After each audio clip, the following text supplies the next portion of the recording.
This Fresh Start series has caused me to think about the times in which life has been easy, and of course, the times in which life has felt incredibly difficult. We've all experienced the highs and the lows, and there are times when the routines in our life seem easy, carefree, even fun, and there are times in which those same routines are stressful, difficult, anxiety-ridden, and even depressing. And what do? We try to dig ourselves out of that. We give ourselves a pep talk, we listen to a self-help podcast or a book to help pull us out of this funk. And the times in which I've tried to pull myself out of a slump apart from God, it's led nowhere. See, Paul writes a book to the church in Ephesus, and in Ephesians, Paul's message is not a self-help message. As a matter of fact, it's a you can't help yourself message.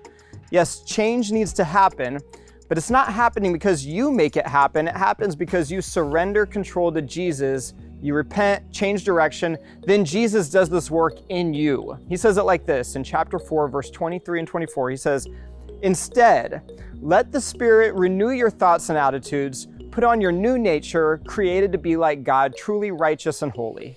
See, before that, Paul said to throw off your old ways. It was a reference to archaeology, and more specifically, things that have been buried.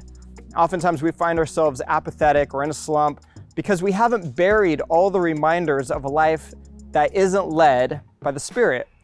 A quick story before I finish. There's a pastor named Greg Boyle in LA, and he spent 30 years reaching out to the gangs in East LA, and he's done 200 gang-related funerals. He developed outreach programs for people who live there, who've been involved in gangs, and one of his programs grabbed my attention. Is a group of doctors who specialize in laser tattoo removal. So ex-gang members or those trying to break out of that life can come in and get their gang-affiliated tattoos removed completely. There's consistently more than 1,000 names on the waiting list.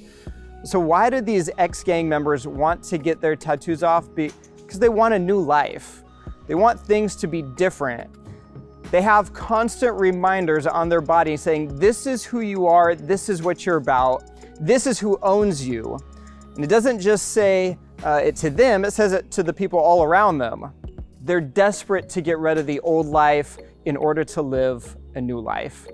See, what reminders do you have in your life that are constantly pulling you down and telling you you're not enough, try harder?